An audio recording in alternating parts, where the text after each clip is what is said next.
जय हिंद सभी को। सामन क्लास में आप सभी लोगों का स्वागत है। मैं अमरजीत सर। देखिए आज की वीडियो के अंदर हम लोग स्टार्ट करने वाले हैं जो हमारा ज्योग्राफी है, भूगोल का चैप्टर नंबर 1।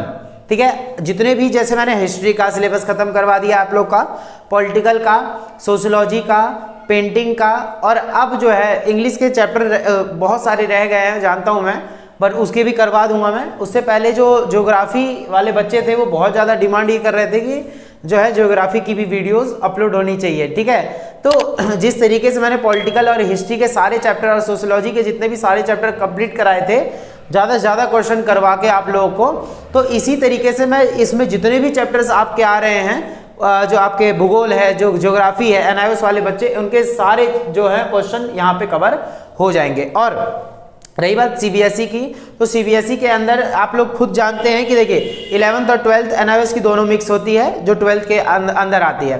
तो यहाँ पर 11th के और 12th के एक साथ क्वेश्चन जो है कंप्लीट हो जाएंगे अगर आप लोग ढंग से इसको देखें तो। ठीक है, एक एक चैप्टर करते हुए हम लोग इसको पूरा क्लियर कर लेंगे। ठीक है ना, और जितने भी चैप्टर होंगे वो सारा अच्छे तरीके से करवा दूंगा आप लोग को, टेंशन लेने की कोई भी जरूरत नहीं है। ठीक, ज्योग्राफी की अगर बात करते हैं, भूगोल की बात करें, तो इसके हमारा जो पहला चैप्टर होगा उसका नाम है विषय के रूप में भूगोल का स्वरूप। तो पहला जो चैप्टर है इसके अंदर तो हम जानेंगे कि भूगोल क्या होता है। आप लोगों को सारे क्वेश्चन दिख रहे होंगे, टोटल 12 क्वेश्चन करने वाले हैं हम लोग। हालांकि ये भी सारे क्वेश्चन आंसर हैं। ठीक है, ये जो है आप लोग ये दिख रहा होगा कि ये पिताजी हैं, ये सारे, जैसे ये नहीं, ये पिताजी हैं। ठीक है, अब ये मत सोचिएगा कि उनके बच्चे हैं, नहीं, ये भी अपने आप में एक पिताजी हैं। कहने का मतलब क्या है कि ये भी क्वेश्चन है, बड़े क्वेश्चन है, बस इसको फर्स्ट सेकंड थर्ड ऐसे लिख रखा है, इससे आपको छोटा लग रहा होगा, पॉइंट लग रहे होंगे, नहीं, आपको ये भी ढंग से समझना है क्योंकि इन्हीं से भी कई बार क्वेश्चन पूछ लिए जाते हैं। ठीक है, ये भी अपने आप में जो है धांसू क्वेश्चन है। ठीक है, तो ये चीजें हो गई। और इधर बाकी हम लोग यहाँ पे टोटल 12 क्वेश्चन करने वाले हैं। बढ़िया तरीके से आप लोग समझें और क्या है क्या नहीं। एक चैप्टर के अंदर आपको पहला जितना भी चैप्टर था, मतलब पहला जो आपका चैप्टर है, बढ़िया तरीके से कवर हो जाएगा। ठीक है, आप लोग टेंशन नहीं लेंगे, धड़ाधड़ वीडियो अपलोड होंगी और आप लोग अच्छे तरीके से देखते जाएंगे उसको। ठीक है, और जिन्होंने अभी तक चैनल को सब्सक्राइब नहीं किया तो जरूर कर लें, क्योंकि आने वाली वीडियोस आप लोग के लिए बहुत ज़्यादा हेल्पफुल होने वाली है। ठीक है, और वीडियो को लाइक जरूर कर देना अगर आप लोग को वीडियो अच्छी लगी तो। ठीक है, चलिए, और कमेंट जरूर करिएगा आप लोग। ठीक है, स्टार्ट करते हैं अपना पहला क्वेश्चन। देखिए, जैसे कि आप लोग को दिख ही रहा होगा कि जो आपका ज्योग्राफी है इसमें टोटल 10 मॉड्यूल हैं। ठीक है, कितने मॉड्यूल हैं? 10 मॉड्यूल हैं और टोटल आपके 32 चैप्टर हैं। ठीक है, आज हम लोग पहला मॉड्यूल कर लेंगे क्योंकि पहले मॉड्यूल में सिर्फ पहला चैप्टर था। फिर कल से जो है सेकंड मॉड्यूल उठाएंगे, उसके अंदर आपका second, third, fourth, fifth, six, 7 chapter दे रखे हैं सेकंड मॉड्यूल के अंदर। ठीक है, तो पहला आज मॉड्यूल खत्म हो जाएगा, उसके बाद 9 मॉड्यूल रह जाएंगे, वो भी अच्छे से हम लोग जल्दी जल्दी कवर कर लेंगे। देखिए, पहला क्वेश्चन जो हमारा, भूगोल क्या है, तो सिंपल सी बात है, आप जो हम ज्योग्राफी पढ़ रहे हैं, भूगोल पढ़ रहे हैं, तो भूगोल का अर्थ क्या हो गया कि अपनी पृथ्वी के बारे में जब हम अध्ययन करते हैं, अपनी पृथ्वी के बारे में जब हम जानेंगे कि हाँ हमारी पृथ्वी पर जैसे प्राणी भी आ जाएंगे, लोग आएंगे, पत्थर, चट्टान, जल, जीवन, हर एक चीज जो है भूगोल कहलाती है। ठीक है, जो जो हमारी पृथ्वी पर है, पृथ्वी से अलग भी है, सौर मंडल हो गया आपका, चांद, सूरज, हर एक चीज के बारे में हम किसमें अध्ययन करते हैं? भूगोल के अंदर। इसीलिए भूगोल को जो है, ये देखिए ये वाला क्वेश्चन है ना, भूगोल को सभी विज्ञानों की माता क्यों कहा जाता है? तो इसी वजह से सभी विज्ञानों की माता कहा जाता है, क्योंकि भूगोल ही आपको ऐसी चीजें सिखाता है जो बिल्कुल जड़ से लेकर आसमान तक के बारे में आपको ब्यौरा देता है। कौन? भूगोल, ज्योग्राफी। ठीक है, तो ज्योग्राफी का अर्थ क्या है क्या नहीं है वो सारी चीजें हम लोग जानने वाले हैं। एक एक करके सारे क्वेश्चन पढ़ेंगे, आपका एक भी डाउट नहीं रह जाएगा इस चैप्टर को पढ़ने के बाद। ठीक है, आप लोग ये ढंग से एक एक चैप्टर समझना है आप लोग को, आगे वर्षन में एक एक चैप्टर समझना है। जब एक एक चैप्टर, जैसे एक चैप्टर हो गया उसको क्लियर करो, साइड करो, फिर सेकंड चैप्टर पे आओ, उसको साइड करो। ठीक है, लास्ट में हम लोग मैराथन वीडियो कर लेंगे, इससे क्या होगा, सारे क्वेश्चन एक साथ आप लोग को कवर हो जाएंगे। ठीक है, चलिए स्टार्ट करते हैं। हमारा पहला क्वेश्चन देखिए, स्क्रीन पे आप लोग अपना पहला क्वेश्चन देखिए। भूगोल क्या है? तो भूगोल मुख्यतः सभी नैतिक और मानवीय परिघटनाओं के अंतर संबंधों और इन अंतर संबंधों के फलस्वरूप बनने वाले स्थल रूपों का अध्ययन है। भूगोल के अंदर हम लोग नैतिक यानी कि जो प्राकृतिक तौर पे जो चीजें घटित हो रही हैं वो, और मानवीय घटनाओं यानी कि जो मानवों द्वारा जो घटनाएं घटित हो रही हैं, मानव जो चीजें कर रहे हैं, तो प्राकृतिक तौर पे और मानवीय, जब मानव वो चीजें कर रहे हैं तो दोनों के अंतर संबंधों को जब एक साथ रख दिया जाएगा, यानी पृथ्वी पर जो जो हलचल हो रही है, पृथ्वी पर जो सारी चीजें हो रही हैं, परिघटनाएं हो रही हैं, घटनाएं हो रही हैं, वो सारी चीजें क्या कहलाती हैं? आपका भूगोल कहलाती हैं। आगे बात समझ में, तो ये हम लोग जानेंगे, बोला गया ना भूगोल मुख्यतः सभी नैतिक और मानवीय यानी जो मानवों द्वारा घटित जो घटनाएं हो रही हैं उन्हीं के अंतर संबंधों के फलस्वरूप बनने वाले स्थल रूपों का, यानी जो धरती बन रही है, जो पृथ्वी जो निर्माण हो रहा है ना, जो परिवर्तित हो रही है चीजें, वो सारी चीजें आपकी किसके अंदर आ जाएंगी, भूगोल के अंदर। ठीक है, तो जल, पत्थर, चट्टान, सूर्य, चंद्रमा, आकाश, धरती, ये सारी चीजों का जब हम अध्ययन करते हैं तो वो क्या है, वो है आपका भूगोल। कोई दिक्कत, ये चीज हमें याद रख लेनी। ठीक है, चलिए आंसर में जाइए। अब सेकंड क्वेश्चन करते हैं। देखिए ये मत सोचिएगा छोटे छोटे आंसर करवा रहा हूं, नहीं, अभी आएंगे सारे बड़े बड़े क्वेश्चन। ठीक है, तो ये चीज याद रखिए। देखिए दूसरा आपका क्या है, पृथ्वी तल क्यों परिवर्तित हो रहा है। पृथ्वी जो है हमारी, देखिए पहले जैसी पृथ्वी थी आज वैसी पृथ्वी है क्या, नहीं, चेंज हो चुकी है, बहुत सारी चीजें चेंज हो चुकी हैं। तो वही चीज हम लोग जान रहे हैं यहाँ पे कि क्या पृथ्वी जो है आखिर चेंज क्यों हो रही है।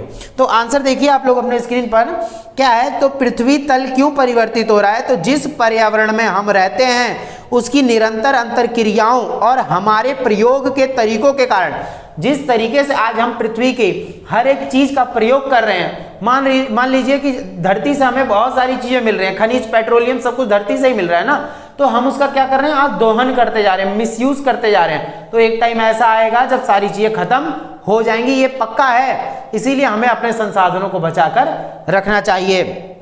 तो हमारे प्रयोग के तरीकों के कारण धरातल परिवर्तित हो रहा है। धरातल मतलब जो पृथ्वी की सतह है, जो हमारी धरती है, वो दिन पे दिन परिवर्तित होती चली जा रही। सिंपल सी बात, पहले ग्रीनरी था, हर तरफ हरा भरा माहौल होता था, हर चीज होती थी, लेकिन आज कंक्रीट की चादर बिछ गई है। यानी कि आज हर तरफ घर मकान, ये वो, इंडस्ट्रीज, फैक्ट्रियां, सब कुछ लग गई है। इससे क्या हुआ है, धरती जो है दिन पे दिन परिवर्तित होती चली जा रही है। चलिए आंसर में जाइए। ये वाला क्वेश्चन क्लियर हो गया आप लोग को। ठीक है, अब हम जानने वाले हैं इसमें। देखिए जरा नेक्स्ट क्वेश्चन क्या है, भूगोल शब्द को, देखिए ये इसके अंदर बड़े बड़े जो क्वेश्चन थे वो टोटल 5 थे, तो एक साथ मैं यहाँ आप लोग को करवा दे रहा हूँ। ठीक है, देखिए भूगोल शब्द को परिभाषित कीजिए। अब हम जानने वाले हैं भूगोल की परिभाषा क्या है। ठीक है, बहुत से बच्चे बहुत सोचेंगे लिखेंगे क्या, तो आप लोग देखिए आंसर इसका, है ना, किस तरीके से देखिए जरा। तो भूगोल मुख्यतः सभी नैतिक और मानवीय परिघटनाओं के अंतर संबंधों और इन अंतर संबंधों के फलस्वरूप बनने वाले स्थल रूपों का अध्ययन है। जैसे कि मैंने बताया आप लोग को कि जो स्थल हैं, जो जमीनें बन रही हैं, किसकी जो है द्वारा, मानव और प्रकृति के द्वारा जो भी हलचल हो रही है, उससे क्या हो रहा है, नए नए स्थल, नई नई जमीनें, नई नई चीजें जो है स्थापित होती जा रही हैं। यही तो परिवर्तित है, यही तो परिवर्तन है। आगे बस ना, तो ये आपको भूगोल की परिभाषा के अंदर लिख देना है। ठीक है, चलिए आंसर में जाइए। ये तो हमने पहले वाले में पढ़ ही लिया था, ये परिभाषा हो जाएगी। नेक्स्ट आपका आ रहा है इसमें, भूगोल को सभी विज्ञानों की माता क्यों कहा जाता है। अब जरा ध्यान से सुनिए, भूगोल को सारे विज्ञान, यानी कि जितने भी विज्ञान है, साइंस है आपकी, उन सब की माता क्यों कहा जाता है। तो भूगोल को इंपॉर्टेंस दी गई है, इसीलिए तो माता कहा गया है। देखिए जरा भूगोल, आंसर देखिए, भूगोल इस बात की खोज करता है कि पृथ्वी पर कहाँ क्या है और वह वस्तु वहां क्यों है। देखिए सिर्फ वहां है या ये है, इससे मतलब नहीं है। यहां भूगोल क्या कर रहा है, आखिर वो वस्तु है क्या, वहां वो क्यों है, आखिर उसका काम क्या है, बिल्कुल डिटेल में चले जाना भूगोल है, वो ज्योग्राफी है। आगे बात समझ में, इसलिए माता कहा जाता है। देखो भूगोल में सामान्यतः प्राकृतिक तत्वों जैसे पर्वत, नदी, झील, भूमि आदि के विषय में अध्ययन करते हैं। हम हर चीज का अध्ययन करते हैं भूगोल में, ठीक बा। पर्यावरण संबंधी सभी क्रियाओं का अध्ययन भी भूगोल में किया जाता है। हर चीज जो पर्यावरण में घटित होती है, वो सारी चीजों का अध्ययन हम लोग भूगोल के अंदर करते हैं। भूगोल में सामाजिक, आर्थिक, सांस्कृतिक, जनांक्रिय, क्रियांकीय, भौतिक स्थल रूप, यानी कि सामाजिक, आर्थिक हो, सांस्कृतिक हो, हर चीज के बारे में हम किसमें पढ़ते हैं, भूगोल। मानवों के बारे में भी हम अध्ययन करते हैं भूगोल के अंदर, ये चीज आप लोग को याद रखनी है। ठीक है, देखिए तो विषय में भी अध्ययन किया जाता है। इन्हीं कारणों से भूगोल को सभी विज्ञानों की माता कहा जाता है, क्योंकि देखिए इसमें पर्टिकुलर एक चीज का अध्ययन नहीं किया जाता है। भूगोल के अंदर हर एक चीज का अध्ययन किया जाएगा, हर एक उस चीज का अध्ययन किया जाएगा जो पृथ्वी पर उपस्थित है। ठीक बात, चलिए आंसर में जाइए यहां से। ठीक है, उसके बाद आ रहा है आपका, ये समझ में आ गया, इसलिए माता कहा जाता है इसको, है ना। चलिए भूगोल की 2 मुख्य अध्ययन विधियां बताएं।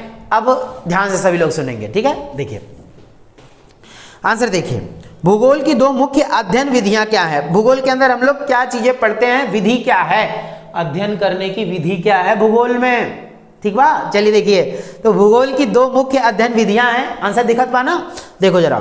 तो भूगोल की दो मुख्य अध्ययन विधियां हैं, जैसे प्रादेशिक और क्रमबद्ध। अब आप लोग पूछोगे ये दोनों क्या है, तो इन दोनों के ऊपर तो पूरा एक क्वेश्चन ही बना हुआ है, वो तो अभी हम पढ़ेंगे ही। देखो क्रमबद्ध और प्रादेशिक भूगोल क्या है वो तो आएगा ही, लेकिन मैं आप लोग को शॉर्ट में एक बार बता देता हूँ, फिर आगे चलेंगे। देखिए क्रमबद्ध में, प्रादेशिक में क्या होता है कि हम उसको स्थानीय स्तर तक के बारे में पढ़ते हैं। भूगोल के अंदर प्रादेशिक है तो प्रादेशिक मतलब प्रदेशों के बारे में, राज्यों के अंदर क्या क्या चीजें आ रही हैं, एक देश के अंदर, एक राज्य के अंदर क्या क्या चीजें आ रही हैं, उसके बारे में हम अध्ययन करते हैं, प्रदेशों के बारे में अध्ययन करते हैं। लेकिन क्रमबद्ध क्या है, तो क्रमबद्ध के अंदर हम अध्ययन तो करते हैं लेकिन वैश्विक स्तर की चीजों का अध्ययन इसके अंदर करते हैं। प्रादेशिक एक स्थानीय स्तर तक का था, पर क्रमबद्ध था वो पूरे ही विश्व लेवल तक का हम अध्ययन करते हैं, इसके अंदर हर एक चीज पढ़ते हैं इसके अंदर, और पर क्रम वाइज एक चीज का अध्ययन हो गया तब दूसरे पे जाएंगे, उसका अध्ययन हो गया फिर तीसरे पे जाएंगे, तो ये होता है क्रमबद्ध करना, ठीक बा। बाकी ये तो मैंने आप लोग को समझा दिया, प्रादेशिक और क्रमबद्ध क्या है दोनों, बाकी इसमें आएगा तो इनकी डेफिनेशन में मैं आप लोग को दिखाऊंगा और बता दूंगा, ठीक बा। चलिए देखिए, अब आ जाता है इसमें, हाँ, भूगोल के विकास की 4 अवस्थाएं। भूगोल कहाँ पहुंच गए, हाँ, भूगोल के विकास की 4 अवस्थाएं क्या है, तो ये भी आप लोग को टेंशन नहीं लेनी है। देखिए जरा, तो भूगोल के 4 अवस्थाएं क्या है, देखिए जरा, तो इसमें दे रखा है प्राचीन काल, पूर्व आधुनिक काल, आधुनिक काल, नवीन काल। अब आप लोग बोलेंगे भाई इसको जो है हम डिफाइन कैसे करें, तो डिफाइन करेंगे हम लोग इसमें जो है आपका कौन सा था, ये रहा, हाँ, भूगोल के विकास की चर्चा करें तो इसके अंदर मैं आप लोग को दिखाऊंगा, सारी डेफिनेशन बताऊंगा।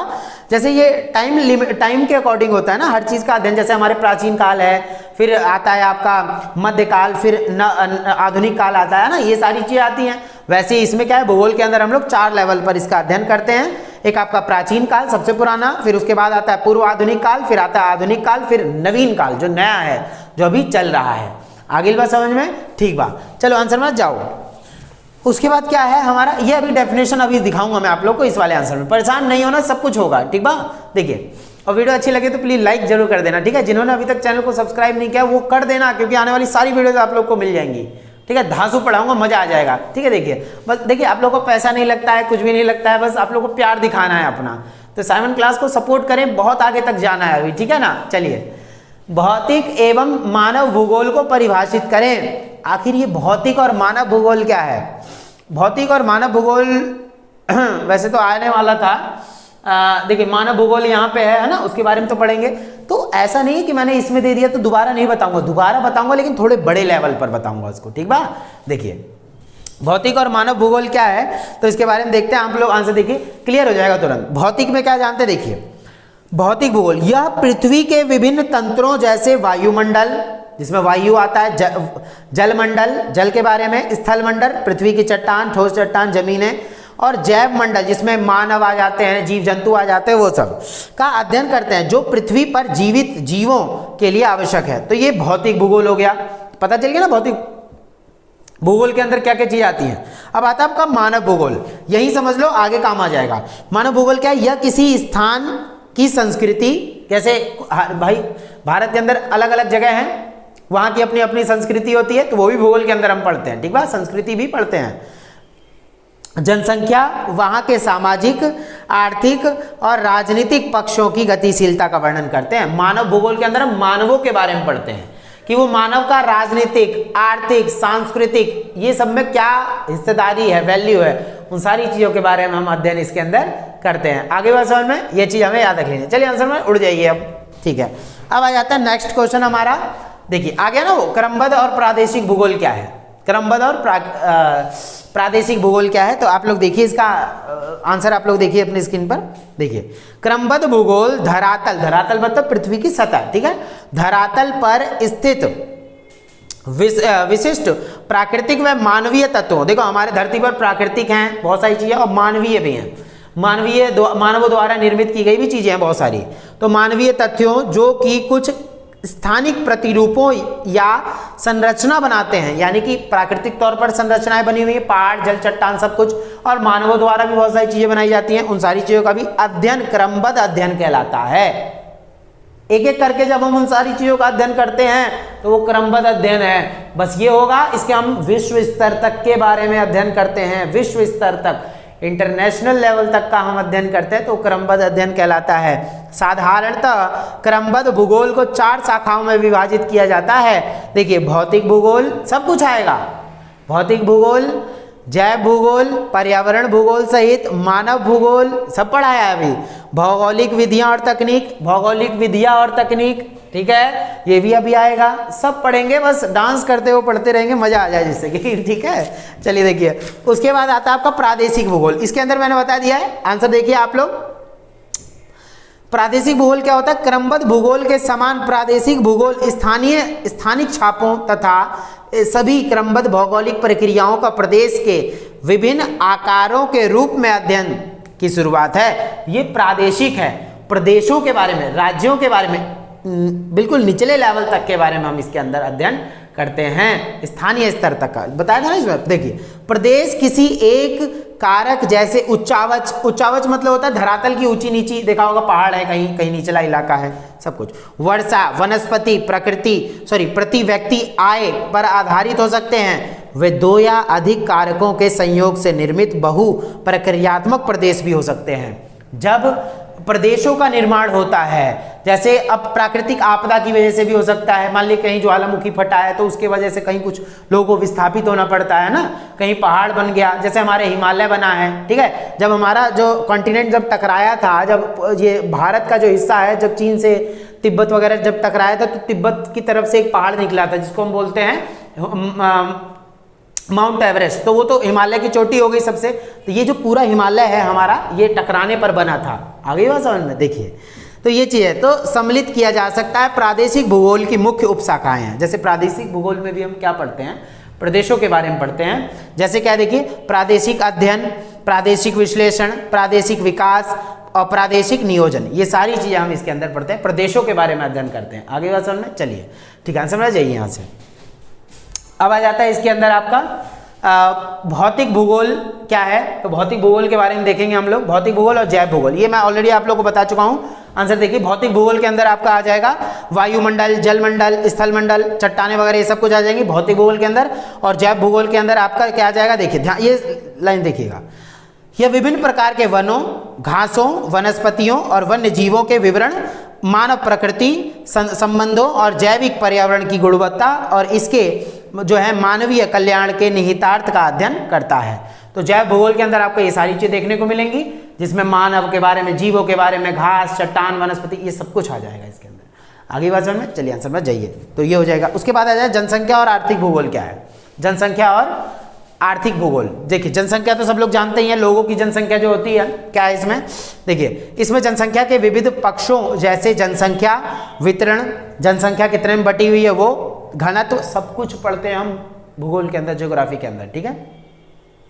घनत्व, संगठन, प्रजनन क्षमता और मात्यता, जिसमें मौत वगैरह देखी जाती, कितनी हुई है कितनी नहीं हुई है, प्रवास आदि का अध्ययन किया जाता है, किस जगह की कितनी जनसंख्या है और अलग अलग तरीके से उनको बांटा जाए, हर चीज का अध्ययन जनसंख्या के बारे में, वो जनसंख्या भूगोल में आता है। आर्थिक भूगोल में जैसे वहाँ रहने वाले लोग किस चीज़ का विकास कर रहे हैं, कैसे जीवन यापन कर रहे हैं, व्यापार क्या है उनका, वो सारी चीज़ आर्थिक भूगोल के अंदर आ जाएगी। जैसे यह स्थानीय, प्रादेशिक, राष्ट्रीय और विश्व स्तर, इंटरनेशनल लेवल तक का अध्ययन होता है। विश्व स्तर पर गतिविधियों की अवस्थिति एवं वितरण का अध्ययन किया जाता है। इसका अध्ययन संसाधन भूगोल, कृषि भूगोल, ध्यान सुनिएगा, संसाधन भूगोल, जो जमीन से जो चीज़ें प्राप्त होती हैं, जैसे कोयला, पेट्रोलियम, डीजल, जैसे आपका सोना, चांदी वगैरह, जो ये सारी चीज़ें हैं, संसाधन भूगोल, कृषि भूगोल, औद्योगिक एवं परिवहन भूगोल के रूप में किया जाता है। यानी इससे क्या है, आय है आपकी, इनकम है, ये सारी चीज़ों का अध्ययन। जैसे अब अरब देशों में देख लो, वहाँ की मेन इनकम का सोर्स क्या है, वो आपका कच्चा तेल है, पेट्रोलियम है। और भारत के अंदर इनकम का सोर्स क्या है, ज़्यादातर कृषि है। ठीक बा, चलिए उड़ जाइए आंसर महाराज, ठीक है। अब आ जाएगा इसमें नेक्स्ट क्वेश्चन आपका, वो है आपका मृदा भूगोल और जैव भूगोल। बहुत सुंदर क्वेश्चन है, मजा आ जाएगा। मृदा मतलब क्या हो गई, मिट्टी हो गया, ठीक है। देखिए जरा, तो मृदा भूगोल और जैव भूगोल में अंतर क्या, आंसर हुआ देखिए आप लोग। देखिए तो यह विविध मृदा यानी मिट्टी निर्माण प्रक्रियाओं के साथ साथ, देखिए मृदा भूगोल बोला है ना, तो मृदा भूगोल के अंदर आप लोग को क्या पढ़ना है, मिट्टी से रिलेटेड। देखिए किसानी में क्या होता है, खेतीबाड़ी में क्या होता है कि जो किसान होते हैं पहले वो मिट्टी की जो है उर्वरकता को जान लें, यानी कितना उत्पादन कर सकती है मिट्टी, है ना, कैसी मिट्टी है। जैसे हम राजस्थान चले जाएं, है ना, तो वहाँ पे खेतीबाड़ी जो है बहुत कमी हो पाती है क्योंकि सूखा बंजर इलाका ज़्यादातर है वहाँ पे, है ना। तो ये चीज़ें हैं। तो मृदा, पहले आप मिट्टी को जानिए, पढ़िए उसके बारे में, समझिए, है ना। देखिए यह विविध मृदा निर्माण प्रक्रियाओं के साथ साथ इसके भौतिक, रासायनिक, जैविक संगठकों, रंग और प्रकार, संरचना व वितरण और वहन क्षमता आदि का भी अध्ययन करता है। यानी कि इसके अंदर हम सारी चीज़ों का अध्ययन करते हैं कि कहाँ की मिट्टी कैसी है, किस तरह की मिट्टी। जैसे आप गुजरात चले जाइए, गुजरात में काली मिट्टी आपको ज़्यादा देखने को मिलेगी, काली मिट्टी देखने को मिलेगी। इसका क्या मतलब है कि जैसे अब काली मिट्टी आप लोग देखें, उसमें कपास उत्पादन होता है। अब यूपी बिहार में ये चीज़ें नहीं उग सकती हैं, क्यों, क्योंकि काली मिट्टी में कपास उगता है, ठीक है। देखिए जैव भूगोल क्या है, तो जिसमें हम जीवों का अध्ययन करते हैं, उसमें मनुष्य भी आ जाते हैं और प्राणी जो हमारे ये जीव जंतु हैं वो सब भी आ जाते हैं। देखिए यह स्थान की जैविक जो है घटनाओं के अध्ययन से संबंधित है, विशेष तौर पर विविध प्रकार के वनस्पतियों और वन्य जीवों, वनस्पति के बारे में पढ़ेंगे भाई, पेड़ पौधे भी तो सांस लेते हैं ना। देखिए वन्य जीवों के विवरणों से, ठीक है, वितरणों का अध्ययन करता है। और जैव भूगोल को पादप या वनस्पति भूगोल, जंतु भूगोल और मानव पारिस्थितिकी के रूप में उप विभाजित किया जा सकता है। तो ये हमें याद रखना है, जंतु भूगोल, वनस्पति भूगोल और जैव भूगोल, ये सारी चीजें जैव भूगोल के अंदर आ जाएंगी। जीव जंतुओं के बारे में पढ़ते हैं और जो है आपके कीड़े मकोड़े, जीव जंतु, मानव भी हो गए, इन सारी चीजों के बारे में हम इसके अंदर अध्ययन करते हैं। ठीक बा, जिसको पीडीएफ चाहिए होगी वो पीडीएफ ले लेगा, पहले पूरी वीडियो देख लो आप लोग, ठीक है, और व्हाट्सएप ग्रुप से ज्वाइन होके आप लोग जिसको पीडीएफ चाहिए होगी वो ले लेना, ठीक है। मैं सारे आंसर आप लोग को भेज दूंगा, ठीक बा। चलिए देखिए, और परेशान किसी को नहीं होना, पढ़ना ऐसे है जिससे कि समझ में आए, टाइम पास नहीं करना, एक चीज याद रखिएगा, ठीक बा, ये सीधा ना। चलिए आंसर में देखिए, छठा क्वेश्चन क्या है आपका, खगोलीय भूगोल और प्रादेशिक भूगोल में अंतर क्या है। प्रादेशिक भूगोल में ऑलरेडी आप लोग को पढ़ा चुका हूं, बस इसमें टेंशन नहीं लेनी, नई चीज और जानेंगे। बाकी खगोलीय भूगोल और प्रादेशिक भूगोल क्या है जरा देखते हैं हम लोग, ठीक है। देखिए आंसर, खगोलीय भूगोल का मतलब क्या होगा, खगोल मतलब हो गया यहाँ पूरी ही पृथ्वी का अध्ययन करना, ठीक है। देखिए यह पार्थिव घटनाओं का अध्ययन करता है जिसमें मुख्य रूप से पृथ्वी की सतह तथा साथ साथ सूर्य, चंद्रमा और सौर मंडल के ग्रहों को शामिल किया जाता है। आ रही बात समझ में। इसमें क्या होता है, ये सारी चीजों का जब हम अध्ययन शुरू कर देंगे, सौर मंडल, चंद्रमा, ये वो बहुत सारी चीजों का अध्ययन जब हम करने लग जाएंगे तो ये खगोलीय विज्ञान है, खगोलीय भूगोल है, ठीक बा। चलिए उसके बाद दे रखा है प्रादेशिक भूगोल, खगोल समझ में आ गया ना, ठीक है, जिसमें सूर्य, चंद्रमा सब कुछ का अध्ययन आ जाए। लेकिन प्रादेशिक आ जाता है, नीचे आ जाओ, राज्यों के अंदर घुस जाओ, प्रदेशों में। देखो प्रादेशिक भूगोल के अंतर्गत प्रदेशों का सीमांकन, राज्य की सीमा, उसकी भौगोलिक विशेषताओं, यानी कि उसकी क्या भौगोलिक विशेषता है। जैसे हर राज्य अपने नाम से जाना जाता है, हर राज्य अपने जमीन से जाना जाता है, ठीक है। देखिए भौगोलिक विशेषताओं का अध्ययन किया जाता है। तो ये सारी चीजों का जब हम अध्ययन करते हैं तो इसको क्या बोलते हैं हम लोग, जो है क्या नाम है, प्रादेशिक भूगोल, जिसमें हम प्रदेशों के बारे में अध्ययन करते हैं। आगे बात समझ में, चलिए आंसर में उड़ जाइए। अब नेक्स्ट आ रहा है आपका इसके अंदर, ठीक है, नेक्स्ट क्वेश्चन है, बहुत महत्वपूर्ण प्रश्न, मजा आ जाएगा। देखिए भूगोल का अध्ययन क्यों आवश्यक है, कोई एक उदाहरण दीजिए। आखिर हम लोग को भूगोल क्यों पढ़ना चाहिए भाई, सिंपल सी बात है, भूगोल नहीं पढ़ेंगे तो हमें अपनी पृथ्वी का के बारे में पता कैसे चलेगा, सूर्य, चंद्रमा, सौरमंडल के बारे में कैसे पता चलेगा। आ रही बात समझ में। देखिए तो आंसर क्या है इसमें, देखिए जरा, तो भूगोल का अध्ययन क्यों आवश्यक है, तो वर्तमान में संपूर्ण विश्व खाद्य सुरक्षा, यानी कि आज हर कोई उसको बचाना चाह रहा है, अपने अनाज, हर चीज का उत्पादन ज़्यादा से ज़्यादा चाह रहा है, स्वास्थ्य, ऊर्जा के प्रभावकारी उपयोग और पर्यावरण संरक्षण जैसी समस्याओं से जूझ रहा है। आज हर कोई परेशान है, पर्यावरण इतना नुकसान हो रहा है पर्यावरण का, तो हर कोई परेशान है, तो उसको बचाया कैसे जाए। तो बचाने के लिए आपको क्या पढ़ना पड़ेगा? भूगोल पढ़ना पड़ेगा, पृथ्वी के बारे में जानना पड़ेगा, कहाँ कौन सी जमीन है उस पर कैसी खेती की जाए वो जानना पड़ेगा। क्यों? ठीक है, देखिए इन सभी की प्राप्ति संसाधनों के सतत रूप के प्रयोग द्वारा ही की जा सकती है। पर्यावरणीय प्रक्रियाओं के बारे में अधिक जानकारी तथा यह समझने में कि समस्याओं के समाधान में भूमि उपयोग योजना किस प्रकार सहायक हो सकती है। सब लोग योजनाएं बनाएं, कहाँ की धरती कैसी है, कहाँ की मिट्टी कैसी है। अब बिहार में चावल ज़्यादा उत्पादन होता है, यूपी में गेहूं ज़्यादा उत्पादन होता है, पंजाब में सरसों ज़्यादा उत्पादन होता है। क्यों? क्योंकि यहाँ की ज़मीन ऐसी है। कपास गुजरात में ज़्यादा उत्पादन होता है, चाय के बागान कहाँ है? असम में है, आर्यवा जोन में। तो ये सब चीज़ आप लोग को याद रखनी होगी। ठीक है, देखिए तो भूमि उपयोग योजना किस प्रकार सहायक हो सकती है। भूगोल का अध्ययन आवश्यक है। इस वजह से आप लोग को भूगोल क्यों पढ़ना चाहिए? इसी वजह से पढ़ना चाहिए क्योंकि जब यहाँ पे क्या होगा, जब सारी चीज़ों का अध्ययन हम लोग कर लेंगे तो ज़्यादा नॉलेज होगी। जब नॉलेज होगी तो अच्छी चीज़ों का हम उत्पादन कर लेंगे। बोलते हैं ना, जब कम नॉलेज होती है तो आप उस काम को बिगाड़ देते हैं, इसलिए पूरी नॉलेज रखें। ठीक बात, चलिए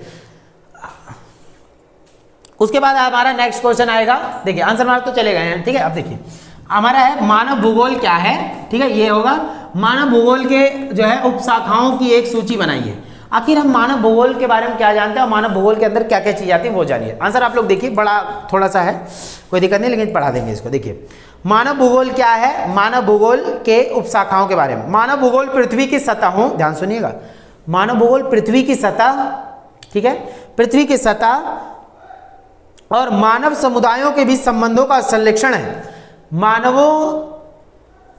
मान लो इंसान है और पृथ्वी की सतह है, दोनों के बीच में जो भी अंतर क्रियाएं हो रही हैं उनका अध्ययन मानव भूगोल कहलाता है। ठीक बात, देखिए यह 3 संगठकों से निकटतम रूप से जुड़ा हुआ है। जैसे मानवीय जनसंख्या का स्थानिक विश्लेषण, मानव कहाँ पे कितने रह रहे हैं पहले तो वो पढ़ते हैं हम इसके अंदर जनसंख्या के बारे में। मानवीय जनसंख्या और पर्यावरण के बीच संबंधों के बारे में पढ़ते हैं। मानव है और वहाँ पर्यावरण और जनसंख्या जो है उनकी जनसंख्या लोग हैं और पर्यावरण से कैसे जुड़े हुए हैं वो अध्ययन करते हैं मानव भूगोल में। ठीक है, और उसके बाद कि परिस्थितिकी विश्लेषण और प्रादेशिक संरक्षण जो कि धरातल के क्षेत्रीय विभेदीकरण में पहली 2 विषय वस्तुओं से को जोड़ता है। तीसरी बात हम इसमें ये पढ़ते हैं कि जो हमारा प्रदेश है, जो जगह है जहाँ की है, तो वहाँ के लोग उसी तरीके से धरती पर उत्पादन करते हैं, वहाँ की ज़मीन पर उत्पादन करना शुरू कर देते हैं। ठीक है, मैंने आप लोगों को ऑलरेडी बता दिया, हर जगह की अपनी अलग खासियत होती है, कौन कहाँ क्या चीज़ उगा रहा है वो उसी के अकॉर्डिंग कर रहा होता है। ठीक है, चलिए देखिए अब तो मानव भूगोल की उपशाखाएं क्या है। तो पहले हम इसमें पढ़ते हैं मानव विज्ञान भूगोल, जिसके अंदर हम पढ़ते हैं यह बड़े पैमाने पर स्थानिक संदर्भ में विविध प्रजातियों का अध्ययन करवाता है। अलग अलग प्रजातियों के बारे में, भाई देखिए जानवरों की जैसे प्रजातियां होती है वैसे इंसानों की भी प्रजातियां, नस्लें हैं, कोई काला है कोई गोरा है, हर देश की अपनी नस्ल होती है। अमेरिका में देखो गोरे लोग मिलेंगे, कुछ काले भी होते हैं। साउथ अफ्रीका में चले वहाँ और काले काले लोग मिलेंगे। मैं किसी की निंदा नहीं कर रहा, मैं नस्ल बता रहा हूँ कैसे होते हैं। और भारत के अंदर देख लो मिक्स मिलेंगे। भारत के अंदर हर तरीके के लोग हैं और दिमाग वाले भी अलग अलग लोग हैं। देखिए कोई उल्टे फुल्टे काम करता है तो कोई बढ़िया काम कर रहा होता है। देखिए उसके बाद सांस्कृतिक भूगोल के बारे में, यानी मानवों द्वारा जो संस्कृति अपनाई जाती है हम उन सब का भी अध्ययन करते हैं। तीसरी बात राजनीतिक भूगोल, मानवों द्वारा जो राजनीति में पहल की जाती है, राजनीतिक तौर पर कैसे उस राज्य का निर्माण किया जाता है, कैसे उस देश का निर्माण किया जाता है, वो किसके अंदर आ जाती है? राजनीति के अंदर। एक छोटा सा एग्जांपल देता हूँ, जैसे किसी राज्य के अंदर कोई सड़क बनानी है, कोई बोल सकते हैं पुल बनवाना है, बांध बनवाना है, तो प्रकृति के साथ ही आपने छेड़छाड़ की है ना यहाँ पे, तो उन सारी चीज़ों से रिलेट करके राजनीति के बारे में हम अध्ययन करना शुरू कर देते हैं। ऐतिहासिक भूगोल है कि भाई यहाँ इतिहास में आखिर क्या चीज़ें थी जो अब नहीं है। ठीक है, सब कुछ आपके सामने लिखा हुआ है। सामाजिक भूगोल कि भाई समाज में अमीर गरीब, स्वास्थ्य कैसा है सबका, शिक्षा कैसी है, जीवन यापन के साधन क्या हैं। सामाजिक भूगोल के अंदर हम ये सारी चीज़ों का अध्ययन करते हैं। मतलब क्या है कि भाई वहाँ की जनसंख्या कितनी है, कौन लोग अमीर है कौन गरीब है, ये आपकी धरती के ऊपर, यानी बोल सकते हैं ये ज़मीन से भी रिलेट कर सकते हैं हम इन सारी चीज़ों को। ठीक है, जहाँ के जैसे ज़मीन होगी, जहाँ का जैसे वातावरण होगा, वहाँ के वैसे लोग होंगे। ठीक है, हाँ, जैसे कश्मीर चले जाइए, जम्मू कश्मीर, वहाँ बिल्कुल गोरे गोरे लोग मिलेंगे आपको। ठीक है, हमारे यहाँ जो है नीचे आ जाइए, केरला साइड में आ जाइए, दक्षिण भारत में आ जाइए, यहाँ अलग प्रकार के आपको लोग देखने को मिल जाएंगे। ठीक है, चलिए उसके बाद आर्थिक भूगोल आता है, वो तो मैं बता ही चुका हूँ, कैसे जैसी जगह होगी वहाँ लोग वैसा उत्पादन करेंगे, वैसा उनको जो है इनकम होना शुरू होगा। जनसंख्या भूगोल, मानवों के अंदर हम जनसंख्या भूगोल भी पढ़ते हैं, यानी सिंपल सी बात है, लोगों की जनसंख्या कितनी है, क्या है क्या नहीं, वो सारी चीज़ों का अध्ययन हम इसके अंदर करते हैं। आई होप सबको समझ में आया होगा। अगर आ गया हो ना तो प्लीज़ वीडियो को लाइक कर देना, दिल से लाइक करना, ठीक है, मज़ा आ जाएगा फिर तो। चलिए, और कमेंट जरूर कर देना आप लोगों को कैसा लगा, जिससे कि सेकंड चैप्टर में लेकर आऊँ। ठीक है, आने वाली चैप्टर कमेंट आप लोग जरूर कर दिया करें, जिससे कि मुझे पता लग जाए कौन पढ़ रहा है कौन नहीं पढ़ रहा है। ठीक है, मैं आप लोगों को बहुत बार बोला हूँ चैनल को सब्सक्राइब कर दिया करें, क्योंकि बहुत से बच्चे क्या करते हैं, बहुत से लोग क्या करते हैं, वीडियो तो देख लेते हैं लेकिन सब्सक्राइब नहीं करते हैं चैनल को। ये तो गलत बात होती है ना। आप लोगों से कोई फीस नहीं लग रही, कुछ नहीं लग रहा, बस आप लोग अपना प्यार दिखाने के लिए ना बस सब्सक्राइब कर दो चैनल को और वीडियो को लाइक कर दिया करें, अगर आप लोग को अच्छा लगता हो तो। ठीक है, बाकी कोई वो नहीं है। चलिए देखिए, उसके बाद हम लोग पढ़ेंगे CAD, GIS, GPS क्या होता है। CID नहीं CAD है ये। देखिए जरा क्या क्या होता है, जरा ध्यान से सुनिएगा। सबसे पहले हम CAD के बारे में देखते हैं, CAD क्या होता है। तो देखिए जरा, CAD को हम लोग बोलते हैं यहाँ पे कंप्यूटर आधारित आंकड़ा प्रबंधन। जो कंप्यूटर से आंकड़ा निकाला जाता है, भूगोल से जुड़ा हुआ है सब कुछ, कंप्यूटर से जो आंकड़ा निकाला जाता है जिसको बोलते हैं कंप्यूटर सॉफ्टवेयर, कंप्यूटर आधारित आंकड़ा प्रबंधन, CAD। ये क्या होता है, एक प्रोग्राम होता है। ये क्या होता है, एक प्रोग्राम होता है जिसकी मदद से कंप्यूटर के अंदर हम किसी भी प्रकार की 3D और 2D, 3 डायमेंशनल और 2D देखा होगा ना, 3D और 2D जो है डिजाइनिंग और जो है ड्राफ्टिंग कर सकते हैं। तो CAD में क्या होता है, आंकड़ा निकाला जाता है और इसके अंदर आप क्या कर सकते हैं, किसी भी चीज का आप 2D 3D जो है नक्शा बना सकते हैं। आप पलट पलट के उसको देख सकते हैं, चारों ओर से घुमा दो।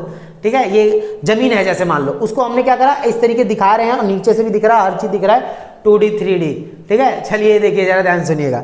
तो ये हो गया CAD। इसमें क्या होता है, कंप्यूटर आधारित आंकड़ा प्रबंधन, कंप्यूटर में होता है ये।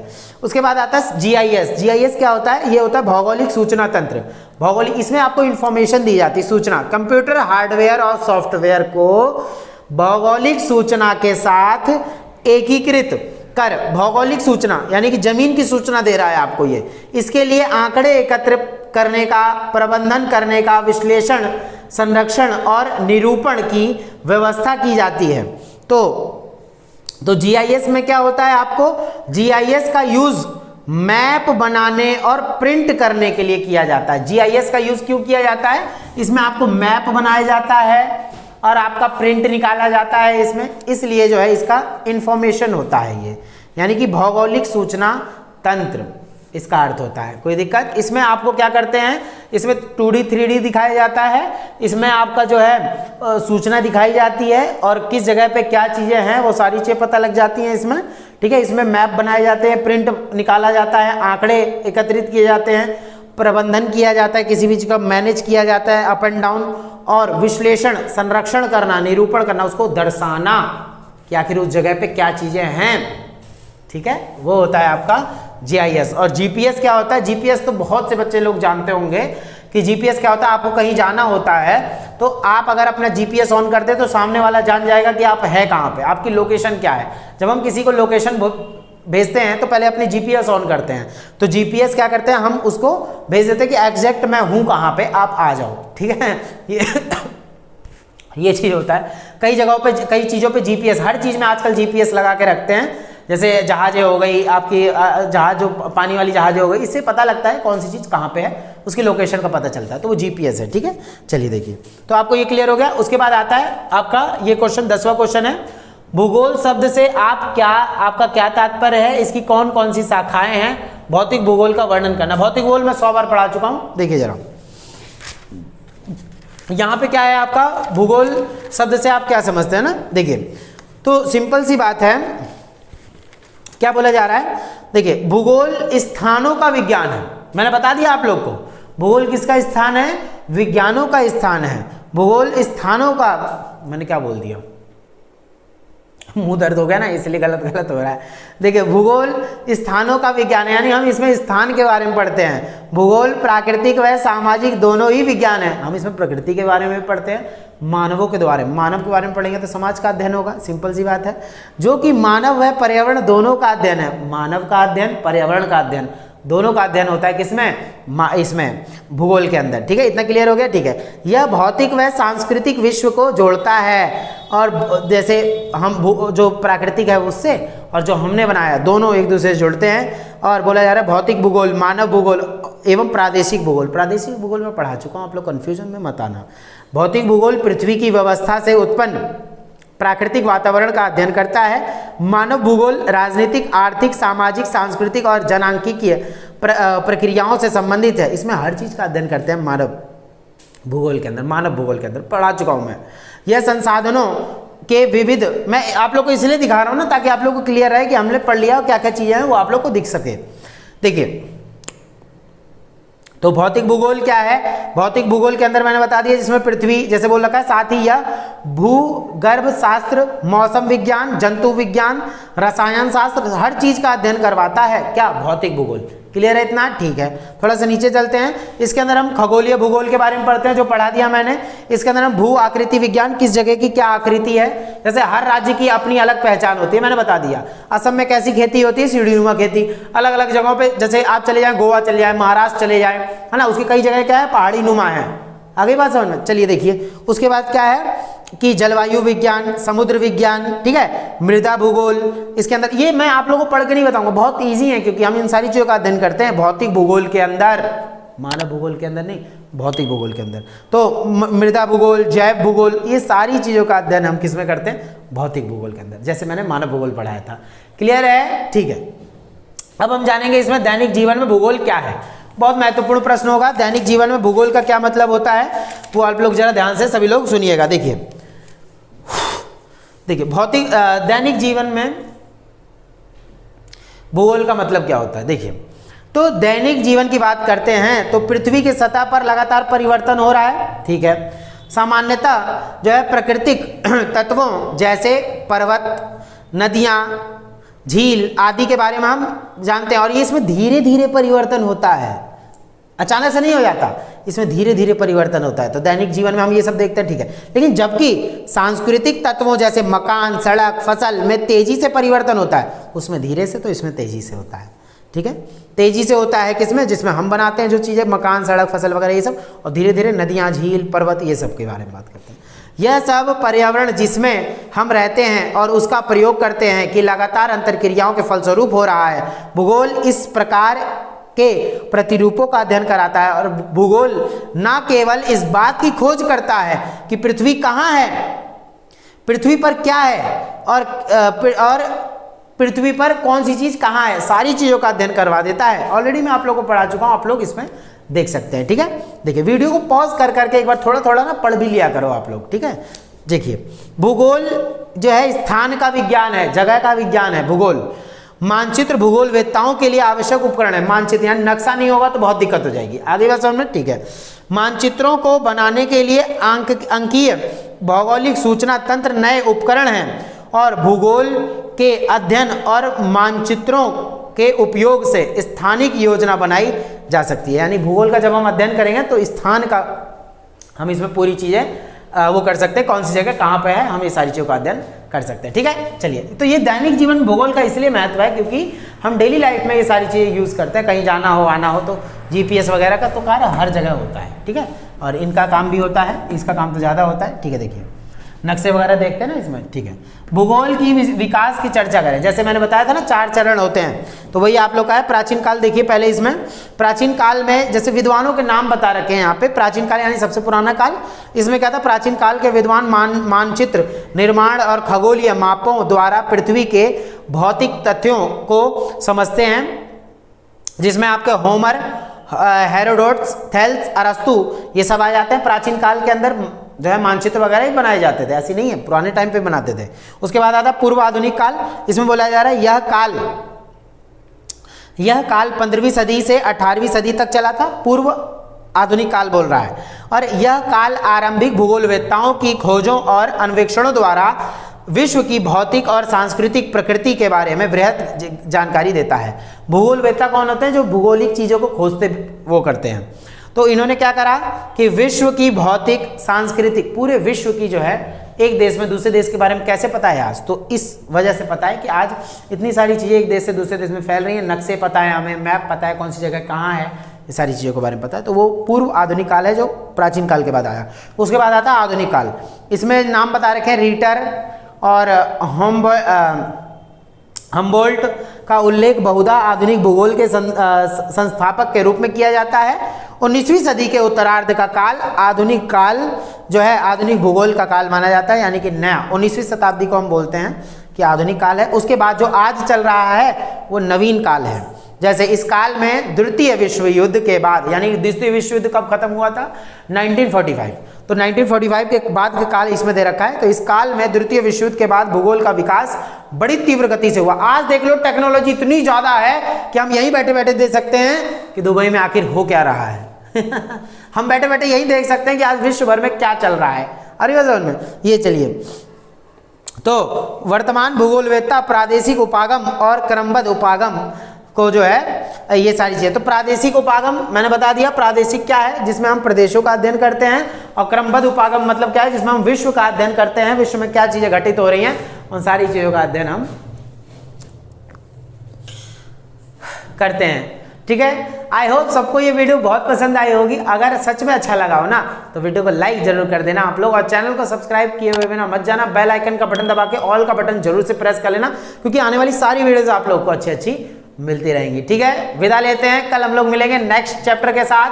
तब तक के लिए जय हिंद, जय भारत।